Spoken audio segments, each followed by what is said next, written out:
Selamat datang dan selamat bergabung di channel Dongeng Malam. Bagi yang sudah mampir, jangan lupa tinggalkan jejak kalian dengan cara di like dan komen video ini. Untuk kali ini Dongeng Malam akan membawakan sebuah cerita dengan judul Arwah Tanpa Wajah. Kita mulai saja ceritanya. Desa Raung, sebuah desa kecil yang terletak di kaki puncak Gunung Kembar, selalu diselimuti kabut tipis setiap pagi. Hawa dingin menusuk tulang, dan udara terasa lembab seolah hutan di sekeliling desa menghembuskan napasnya.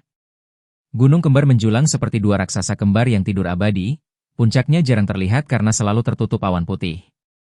Di sanalah Ningsih tinggal, seorang gadis berusia 20 tahun. Dari kecil, ia sudah berbeda dari anak-anak lain. Wajahnya menyimpan luka bakar yang meninggalkan bekas permanen di pipi kanan, dan bibirnya sumbing meski sudah pernah dijahit oleh dukun desa ketika ia masih bayi.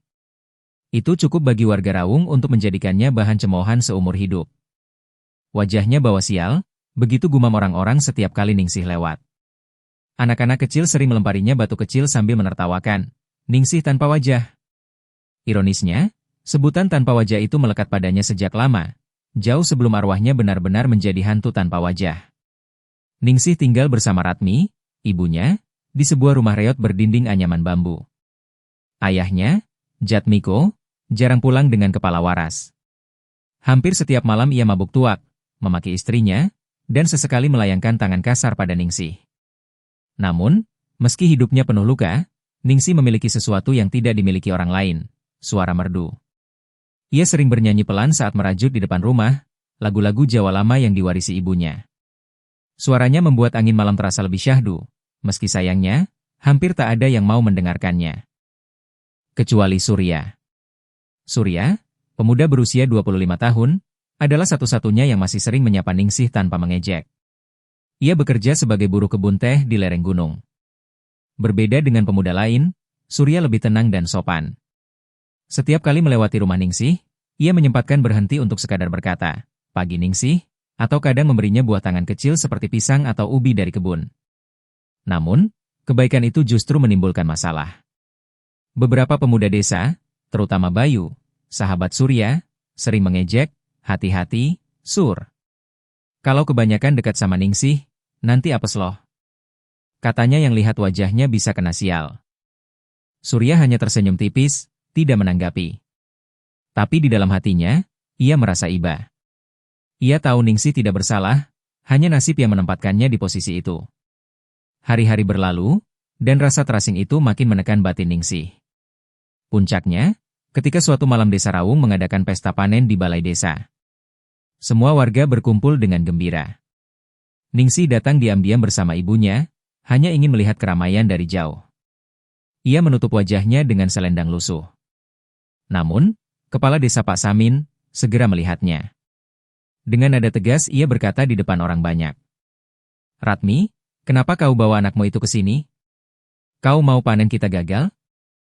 Kau mau sial menimpa kita semua?"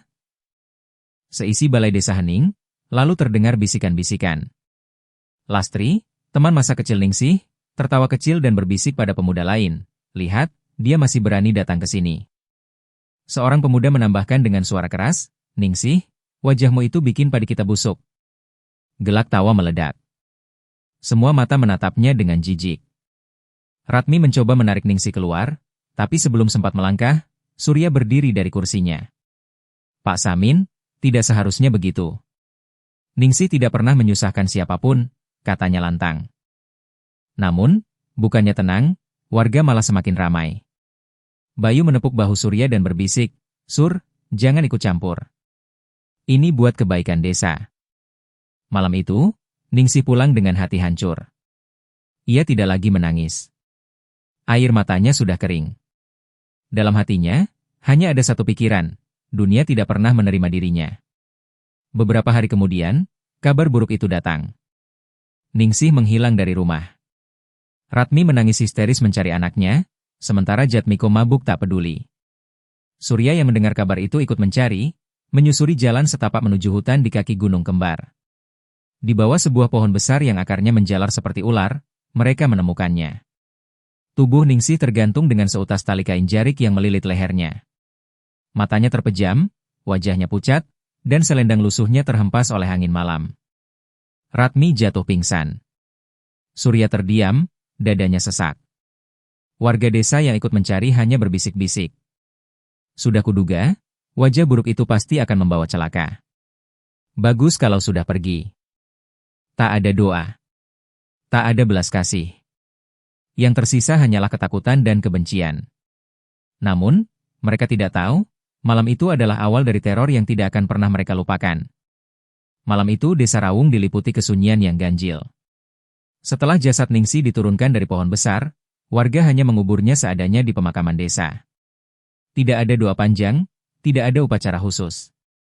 Ratmi menangis meraung-raung di samping makam, sementara Jatmiko bahkan tidak datang, entah mabuk di mana. Surya ikut menggali liang lahat untuk Ningsih. Hatinya perih melihat bagaimana seluruh desa memperlakukan gadis itu, bahkan setelah mati.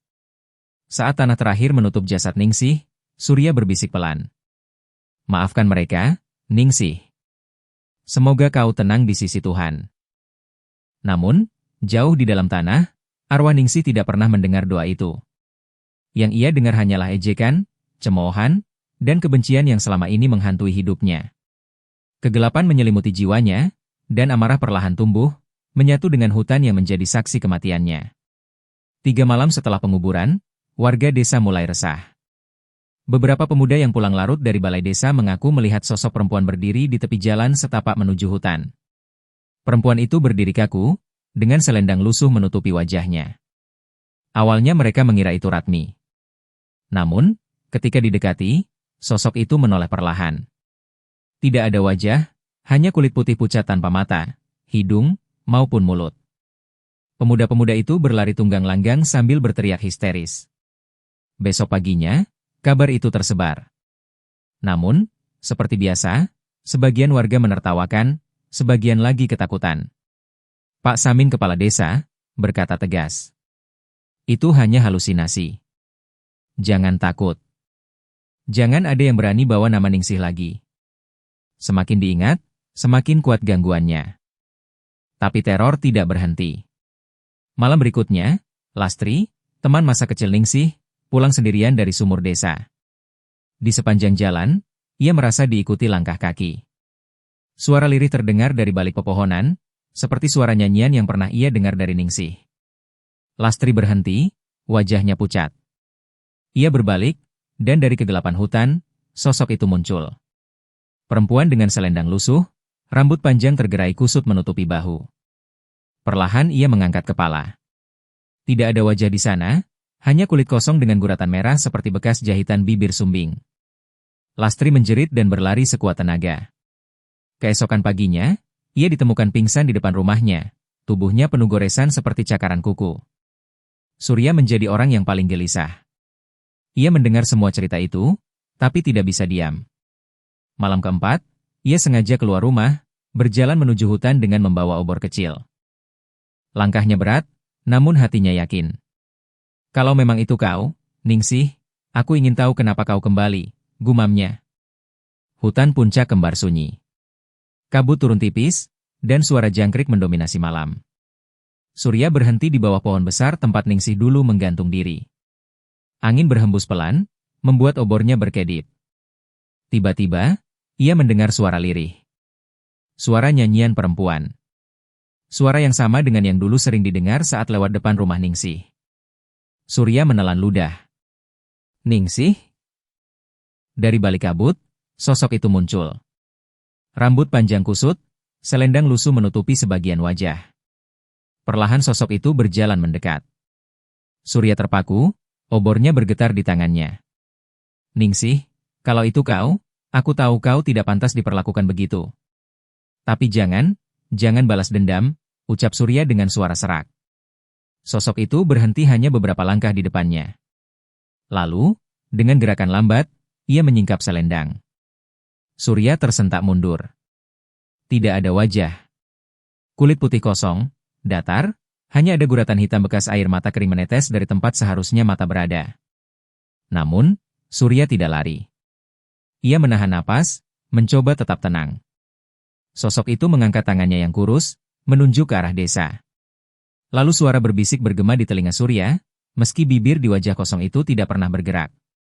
Mereka semua harus merasakan sakitku. Obor di tangan Surya padam tiba-tiba. Gelap menyelimuti, dan ketika ia menyalakan kembali, sosok itu sudah lenyap. Yang tersisa hanya suara tertawa kecil yang menggema di antara pepohonan. Keesokan paginya, Desa Rawung geger. Bayu, sahabat Surya, ditemukan tewas di lumbung padi. Tubuhnya tergantung dengan lidah terjulur, wajahnya pucat, dan di dinding bambu lumbung ada coretan arang membentuk kalimat. Kalian semua sudah menertawakanku. Sekarang aku menertawakan kalian. Warga desa gempar. Ketakutan mulai merayap, tapi tidak ada yang berani mengucap nama Ningsih keras-keras. Hanya Surya yang tahu pasti, arwah Ningsih tidak tenang. Ia kembali, tanpa wajah, untuk menagih dendam. Kematian Bayu mengguncang desa Rawung. Siang itu, lumbung padi yang biasanya ramai justru dipenuhi isak tangis dan bisik-bisik ketakutan. Warga berdesakan, menutup mulut dengan kain, sebagian bahkan tidak berani menatap tubuh Bayu yang sudah kaku. Dia bunuh diri, sama seperti Ningsih, ucap seseorang dengan suara bergetar. Tapi, kenapa wajahnya kayak ketakutan begitu? Sahut yang lain, merinding melihat sorot kosong pada mata mayat Bayu. Pak Samin berdiri di tengah kerumunan, mencoba menenangkan warga. Sudah. Jangan besar-besarkan. Mungkin Bayu terbawa nasib buruk, mungkin ada masalah pribadi.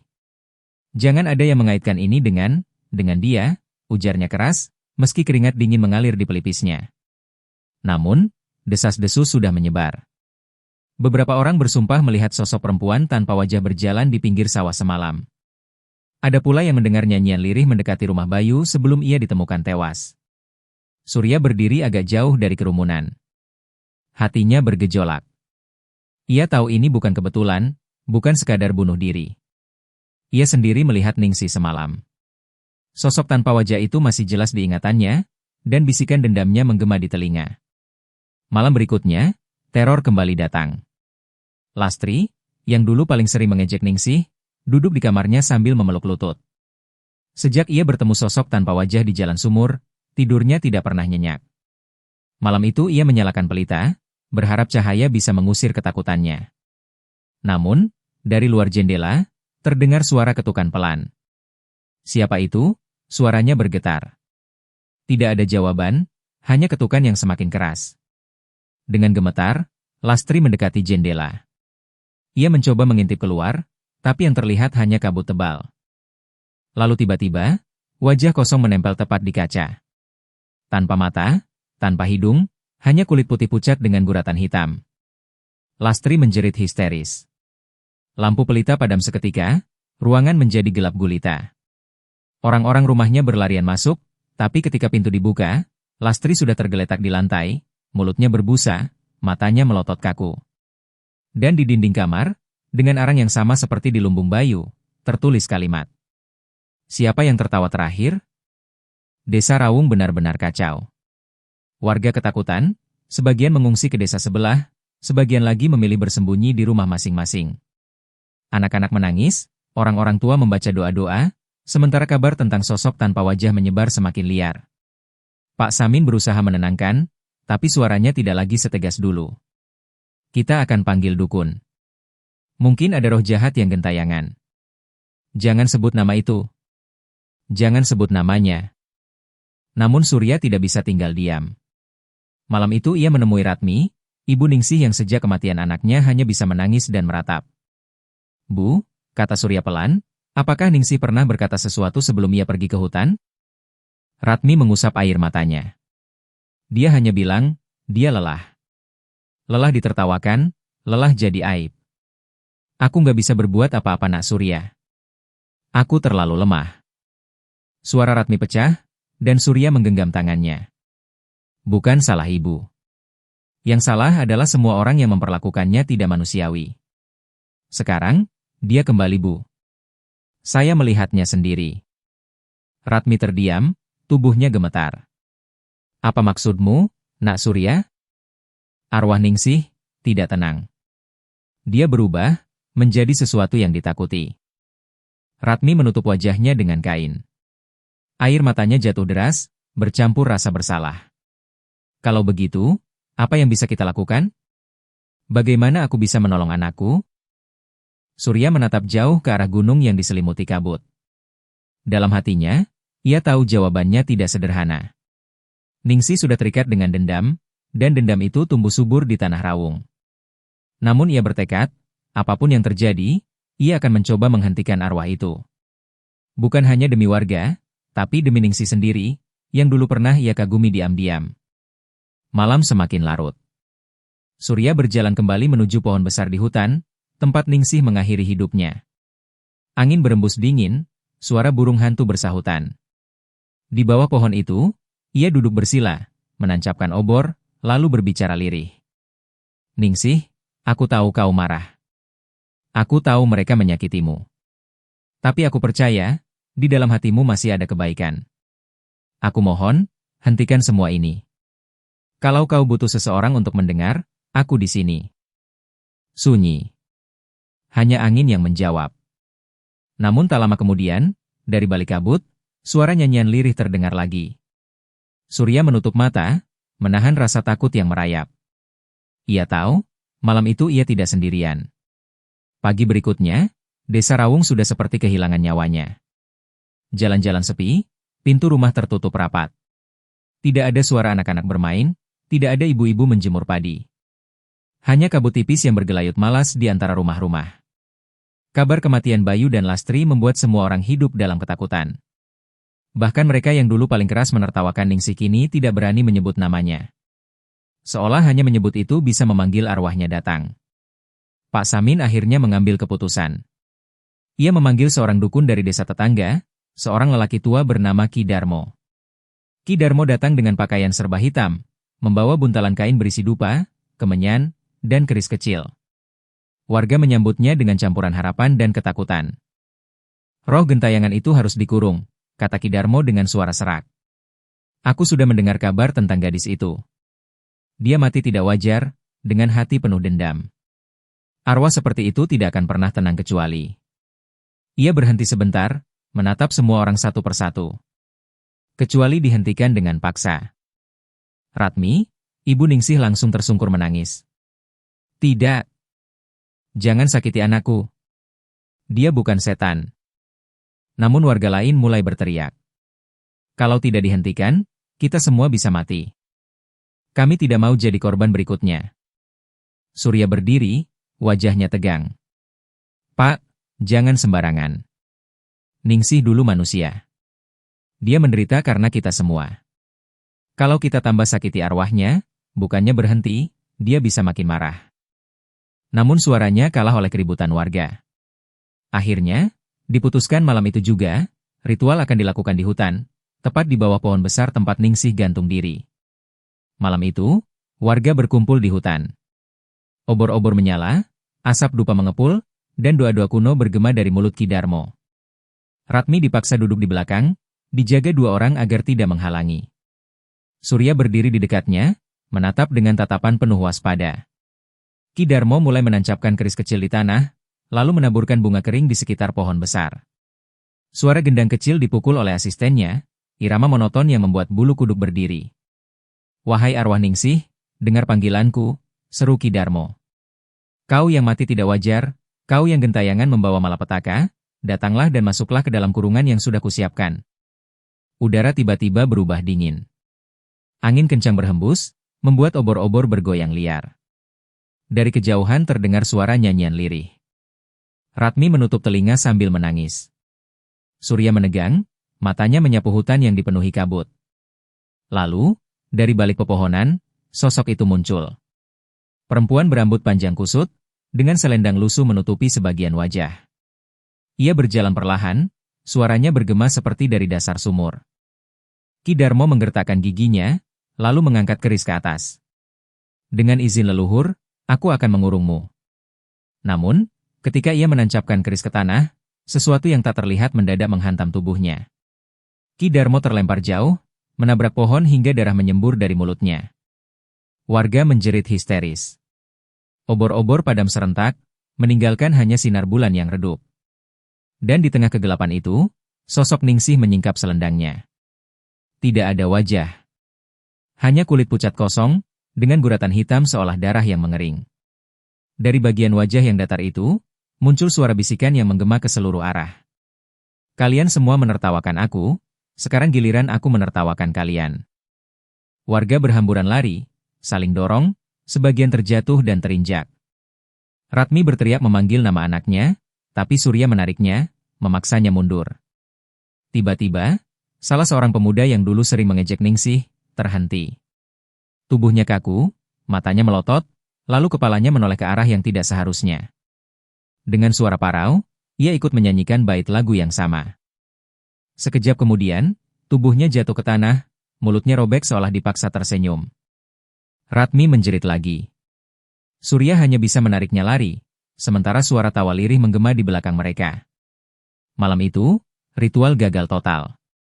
Bukannya menghentikan, arwah Ningsih justru semakin kuat. Besok paginya, desa Rawung seperti desa mati. Banyak rumah kosong ditinggal penghuninya. Mayat pemuda yang mati di hutan dibaringkan begitu saja di balai desa, tidak ada yang berani mendekat terlalu lama. Pak Samin sendiri pucat pasi, tidak lagi lantang bersuara. Ia hanya duduk termangu, bibirnya komat kamit membaca doa. Surya menatap ke arah gunung yang diselimuti kabut tebal. Ia tahu, ini baru permulaan. Dan bila dibiarkan, dendam Ningsih akan menelan seluruh desa Rawung. Sejak malam ritual yang gagal, suasana desa Rawung seperti tercekik. Angin selalu dingin, kabut tidak pernah hilang meski siang hari.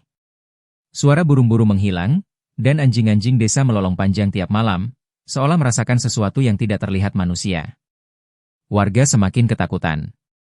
Mereka mulai berbisik-bisik. Ini bukan arwah biasa, ini kutukan. Dia pasti akan habisi kita semua. Pak Samin tidak lagi berani keluar rumah, hanya bersembunyi sambil membakar dupa di setiap sudut. Ratmi jatuh sakit karena tangis dan rasa bersalah. Surya, satu-satunya yang berani berjalan di luar rumah malam-malam, mulai merasa ada yang harus ia lakukan. Ia ingat ketika berhadapan dengan sosok Ningsih di hutan, arwah itu tidak langsung menyerangnya. Justru menunjuk ke arah desa, seolah-olah hanya ingin membalaskan dendamnya kepada orang-orang yang dulu menertawakannya. Mungkin aku bisa bicara dengannya, pikir Surya. Mungkin masih ada bagian dari Ningsih yang bisa diselamatkan. Namun hatinya ragu. Bagaimana bisa ia menghentikan arwah yang sudah begitu kuat? Malam itu, Surya mendatangi seorang tetua desa yang jarang keluar rumah, Mbah Rono, lelaki tua renta yang dikenal sebagai penjaga tradisi lama. Rumahnya di tepi desa, dipenuhi bau dupa dan kitab-kitab kuno. Mbah, kata Surya setelah memberi salam, aku butuh bantuan. Ini tentang Ningsih. Mbah Rono menatapnya lama, matanya keruh tapi tajam. Aku sudah mendengar. Anak itu mati dengan hati hancur. Arwah semacam itu, sulit dipadamkan. Apa tidak ada cara Mbah? Ritual kemarin gagal. Arwahnya semakin kuat. Mbah Rono menghela napas panjang. Kalau kau ingin tahu jawabannya, kau harus naik ke tempat keramat di Gunung Kembar. Di sana ada petilasan tua, tempat orang-orang dulu bersemedi. Konon, roh hutan bisa bicara kepada siapa yang berani. Surya terdiam. Naik ke Gunung Kembar bukan hal mudah. Hutan di sana lebat, penuh cerita angker. Tapi jika itu satu-satunya jalan, ia tidak punya pilihan. Keesokan malam, Surya berangkat sendirian membawa obor, sebilah golok, dan doa dari Mbah Rono. Jalan setapak menuju puncak gelap dan penuh kabut. Suara ranting patah di bawah kakinya seperti gema langkah di dunia lain. Setelah berjam-jam berjalan, ia tiba di sebuah batu besar berbentuk kursi, tempat yang diyakini sebagai petilasan leluhur. Surya duduk bersila, menancapkan obor, lalu memejamkan mata. Angin berembus aneh. Suara-suara samar mulai terdengar, tangisan, tawa mengejek, dan suara nyanyian lirih yang ia kenal betul. Ketika ia membuka mata, sosok Ningsih sudah berdiri di depannya. Rambut panjang terurai, selendang lusuh berkibar, wajahnya tetap kosong tanpa mata, tanpa hidung. Namun kali ini, di sekeliling sosok itu, Surya melihat bayangan lain, bayangan warga desa. Mereka tertawa, menunjuk-nunjuk, mengejek. Suara-suara itu seperti gema masa lalu Ningsih yang berulang-ulang. Surya menelan ludah, lalu bicara pelan, Ningsih, aku tahu sakitmu. Aku tahu mereka semua menyakitimu. Tapi kalau kau terus begini, kau tidak akan pernah tenang. Kau hanya akan semakin terikat pada hutan ini. Sosok tanpa wajah itu mendekat, lalu berbisik lirih di telinganya. Mereka harus merasakan apa yang kurasakan. Semua. Termasuk ayahku, dan kepala desa. Surya tercekat. Ia baru sadar, dendam Ningsih tidak hanya pada pemuda yang mengejek, tapi juga pada ayahnya sendiri, Jatmiko, dan Pak Samin yang selalu menyingkirkannya. Tiba-tiba, suara tawa aneh menggema. Surya menoleh, dan bayangan-bayangan di sekitar batu itu berubah menjadi wajah-wajah warga desa. Mulut mereka terbuka lebar, tertawa tanpa henti. Dari mulut itu, darah menetes seperti air liur. Surya menutup mata, membaca doa yang diajarkan Mbah Rono. Namun sebelum ia selesai, sosok Ningsih menghilang, meninggalkan bisikan terakhir. Kalau kau tidak bisa menghentikanku, jangan salahkan aku kalau desa ini lenyap. Obor padam, dan Surya sendirian dalam gelap. Keesokan harinya, firasat itu menjadi kenyataan. Jatmiko, ayah Ningsih, ditemukan mati di rumahnya. Tubuhnya kaku, matanya melotot, dan di dinding bambu rumah ada tulisan dengan arang. Ayah yang tak pernah mengakuiku. Sementara itu, Pak Samin menghilang. Warga menemukannya di balai desa, duduk gemetar, rambutnya memutih dalam semalam. Bibirnya hanya bisa berkomat kamit, maaf, maaf, jangan ambil aku. Ratmi menjerit histeris melihat mayat suaminya. Surya hanya bisa berdiri di kejauhan, wajahnya muram. Ia tahu, dendam Ningsih sedang memilih korbannya satu persatu. Dan bila dibiarkan, tidak akan ada satupun warga Raung yang selamat. Sejak kematian Jatmiko, suasana desa Raung semakin mencekam. Tidak ada lagi warga yang berani keluar rumah selepas senja. Suara gamelan pesta panen yang dulu menggema tiap tahun kini hanya tinggal kenangan. Balai desa kosong, jalan setapak penuh daun kering yang tidak pernah disapu. Namun, ketenangan palsu itu hanya berlangsung sebentar. Malam berikutnya, kabut turun lebih pekat dari biasanya. Bau busuk menyelimuti udara, membuat orang-orang muntah hanya dengan membuka pintu rumah. Dari kejauhan terdengar suara tawa perempuan yang bergema, semakin dekat, semakin jelas. Pak Samin, kepala desa, duduk di ruang tengah rumahnya. Tubuhnya gemetar, wajahnya pucat pasi. Ia tahu giliran itu sudah dekat. Di depannya, belasan dupa menyala, asapnya menyesakan. Jangan ambil aku hanya melindungi desa. Aku tidak bermaksud jahat, gumamnya, suaranya nyaris hilang. Namun dari pojok ruangan, terdengar suara nyanyian lirih. Pak Samin menoleh, dan di sana, sosok itu sudah berdiri. Ningsih, atau lebih tepatnya, arwah tanpa wajahnya, berdiri kaku. Selendangnya lusuh, rambutnya basah meneteskan air hitam, dan wajah kosongnya menoleh perlahan. Kau yang memulai semua, kau yang menyuruh mereka menjauhiku, kau yang menutup mulut mereka untuk menolongku, bisik suara yang bergema tanpa bibir bergerak. Pak Samin menjerit, berlutut, mencakar tanah. Aku hanya mengikuti adat. Aku takut kau bawa sial ke desa ini. Ampuni aku. Arwah itu mendekat. Jari-jarinya panjang, hitam, seolah arang yang membara. Ia mengangkat tangan, menyentuh kepala Pak Samin. Seketika, tubuh kepala desa itu kejang, matanya membesar, dan darah merembes keluar dari telinganya. Surya, yang sejak awal merasa firasat buruk, berlari menuju rumah Pak Samin. Ia membawa obor dan sebilah golok. Pintu rumah itu terbuka, dan begitu ia masuk, hawa dingin menyambutnya. Pak Samin, panggilnya. Yang ia temukan hanyalah tubuh Pak Samin yang sudah membeku di lantai. Wajahnya pucat, mulutnya robek seolah dipaksa tersenyum. Dan di dinding, dengan arang, tertulis. Pemimpin yang menutup mata akan kehilangan wajahnya. Surya menoleh cepat, dan di sana, di sudut ruangan, Ningsih berdiri. Sosoknya tidak bergerak, hanya menatap dengan wajah kosong itu. Ningsih, suara Surya serak, tangannya gemetar menggenggam golok. Aku tahu kau menderita, aku tahu mereka semua salah. Tapi kalau kau teruskan ini, kau tidak akan pernah bebas. Kau akan terikat selamanya pada dendam. Untuk pertama kalinya, sosok itu berguncang. Seolah ragu, seolah berjuang di dalam dirinya. Namun kemudian suara-suara lain bergema di sekeliling ruangan. Suara tawa warga, suara ejekan, suara masa lalu yang menyayat. Arwah itu mengerang, lalu menjerit. Jeritan tanpa mulut, tapi cukup untuk memecahkan kaca jendela rumah. Surya hampir terjatuh, telinganya berdarah karena kerasnya suara itu. Dengan sisa tenaga, ia membaca doa-doa yang diajarkan Mbah Rono. Tangan kirinya meraih selendang lusuh yang tersampir di lantai, selendang yang dulu sering dipakai Ningsih. Ningsih, ingat ini. Kau pernah mengenakannya saat bernyanyi. Kau bukan setan. Kau hanya gadis yang ingin dicintai. Sosok itu terdiam. Wajah kosongnya menoleh ke arah selendang itu. Dari tempat yang seharusnya ada mata, mengalir dua garis hitam seperti air mata. Surya mendekat, nekat, lalu menyentuh bahu arwah itu. Kalau kau ingin damai, lepaskan dendammu.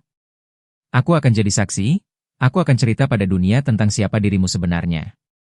Kau bukan aib, kau bukan kutukan. Sejenak, hutan di luar rumah itu senyap. Angin berhenti, kabut terhenti. Namun sebelum Surya bisa yakin, tiba-tiba wajah kosong itu menjerit lagi.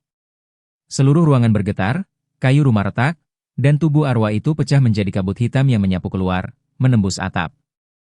Surya terduduk, memeluk selendang lusuh itu erat. Ia tahu, pertempuran belum selesai. Ningsih mungkin mendengar, tapi dendamnya terlalu dalam untuk hilang begitu saja. Esok paginya, warga menemukan rumah Pak Samin hancur sebagian. Tubuh kepala desa itu terbujur kaku. Surya hanya bisa duduk di tangga rumah, wajahnya letih, matanya kosong. Ratmi datang menghampiri, menggenggam tangan Surya. Nak, apakah anakku masih bisa diselamatkan? Surya menunduk. Aku tidak tahu, Bu. Tapi aku tidak akan berhenti mencoba. Ia menatap gunung kembar, puncaknya tertutup awan hitam. Di sanalah semua akan berakhir, atau mungkin baru dimulai. Langit desa Rawung gelap gulita. Awan hitam menggantung rendah, menyelimuti puncak gunung kembar seperti tirai kematian. Petir berkelebat, meski hujan tak pernah turun. Warga desa bersembunyi di rumah, tak berani keluar, hanya bisa berdoa dalam hati agar malam ini segera berlalu. Di rumah Ratmi, Surya duduk bersila, menatap selendang lusuh Ningsih yang ia pegang erat. Sejak malam terakhir, ia tahu jalan satu-satunya untuk menghentikan teror ini adalah dengan menghadapi langsung arwah Ningsih di tempat ia mengikat nyawanya, pohon besar di puncak hutan gunung kembar. Kalau aku tidak kembali, Bu, jaga diri baik-baik, kata Surya lirih. Ratmi menangis, tapi ia mengangguk. Nak Surya, kalau kau bertemu Ningsih, tolong sampaikan, aku selalu mencintainya. Aku menyesal tidak bisa melindunginya. Surya menunduk, hatinya semakin berat. Namun tekadnya sudah bulat. Malam itu juga, ia membawa obor, doa-doa dari Mbah Rono, dan selendang Ningsih sebagai pengingat siapa dia sebenarnya. Perjalanan ke puncak gunung kembar tak pernah terasa seseram malam itu. Hutan gelap, kabut semakin tebal. Setiap langkah Surya diiringi suara-suara aneh, tawa anak kecil, tangisan perempuan, dan bisikan-bisikan yang menyebut namanya. Sampai akhirnya, ia tiba di sebuah lapangan kecil di puncak hutan. Di sana, pohon besar tempat Ningsih dulu gantung diri berdiri kokoh. Batangnya hitam seperti arang, cabangnya menjulur seperti tangan raksasa yang hendak meraih langit. Di bawah pohon itu, sosok Ningsih sudah menunggu. Rambut panjangnya menutupi dada, tubuhnya kurus, dan wajah kosong itu menghadap lurus ke arah Surya. Kau datang juga, bisiknya, suara itu menggema dari segala arah. Surya menancapkan obor ke tanah. Ia maju satu langkah, memegang selendang lusuh erat-erat. Aku datang bukan untuk melawanmu Ningsih. Aku datang untuk mengingatkanmu, siapa dirimu sebenarnya. Arwah itu tertawa, suara kering dan menusuk telinga. Aku adalah dendam, aku adalah wajah yang tak pernah diakui. Aku akan terus ada sampai semua orang merasakan sakitku. Kabut di sekitar pohon bergolak. Bayangan-bayangan muncul, warga desa yang dulu menertawakan Ningsih, wajah-wajah mereka muncul lalu meleleh, berubah jadi tawa hampa. Surya menahan rasa takut. Ia mengangkat selendang itu tinggi-tinggi. Lihat ini. Kau masih Ningsih. Gadis yang suka bernyanyi, yang punya suara indah. Kau bukan sekadar dendam. Untuk sesaat, sosok itu berguncang. Dari wajah kosongnya, dua garis hitam menetes seperti air mata. Namun suara-suara ejekan semakin keras, menenggelamkan segalanya. Kau buruk rupa. Kau bawa sial. Tidak ada yang akan mencintaimu. Arwah itu menjerit, suara tanpa mulut memecah udara. Angin kencang menyapu, pohon berderak, tanah berguncang. Surya hampir terhempas, tapi ia berlutut, menekan selendang itu ke dadanya, lalu berteriak lantang. Ningsih, kalau tidak ada yang mencintaimu, biar aku yang mencintaimu. Biar aku yang mengingatmu. Aku akan jadi wajahmu, aku akan jadi suaramu. Hentikan ini. Hening. Suara tawa berhenti mendadak. Bayangan-bayangan lenyap seperti asap. Sosok Ningsih berdiri diam, tubuhnya bergetar. Perlahan ia mengangkat tangan, menyentuh selendang itu. Dan untuk pertama kalinya, wajah kosong itu mulai berubah. Samar-samar, muncul bayangan mata yang basah, bibir yang bergetar, wajah seorang gadis yang rapuh. Ningsih, sebelum semua kebencian menelannya. Air mata hitam jatuh membasahi tanah. Dengan suara lirih, ia berbisik, "Terima kasih, Surya." Tubuhnya lalu pecah menjadi cahaya putih yang berputar, melayang ke langit. Pohon besar itu retak, lalu runtuh, menyisakan hanya batang kering. Surya terjatuh lemas, napasnya tersengal. Namun malam itu, hutan kembali tenang. Kabut perlahan menipis, angin berhembus hangat. Di desa, warga yang bersembunyi merasakan perubahan. Anjing-anjing berhenti melolong, udara yang berat mendadak terasa ringan. Mereka keluar, menatap ke arah gunung, melihat cahaya putih membubung ke langit. Ratmi berlutut, menangis terseduh-seduh.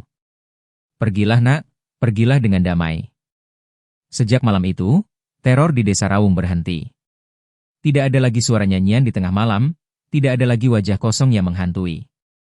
Namun, pohon besar tempat Ningsih mengakhiri hidupnya tumbang tapi akarnya masih tertanam di tanah dengan kokoh. Surya tidak pernah melupakan malam itu. Ia menepati janjinya. Setiap kali orang menyebut nama Ningsih dengan hinaan, ia berdiri membela. Ia menceritakan pada generasi muda bahwa Ningsih bukan kutukan, melainkan korban dari kebencian manusia. Dan begitu legenda itu menyebar, lahirlah cerita baru di desa, tentang hantu tanpa wajah yang dulu menakutkan, namun juga meninggalkan pelajaran abadi, bahwa luka batin bisa melahirkan arwah paling mengerikan. Dan cerita selesai di sini. Terima kasih sudah mengikuti cerita sampai akhir. Untuk cerita dengan judul Arwah Tanpa Wajah berakhir di sini. Akan banyak lagi cerita-cerita menarik yang akan dibawakan Dongeng Malam. Jadi silahkan di-subscribe channel ini agar tidak tertinggal cerita-cerita menarik dari video berikutnya. Dan jika kalian suka dengan cerita-cerita seperti ini, silahkan di-share video ini agar channel ini bisa lebih berkembang lagi.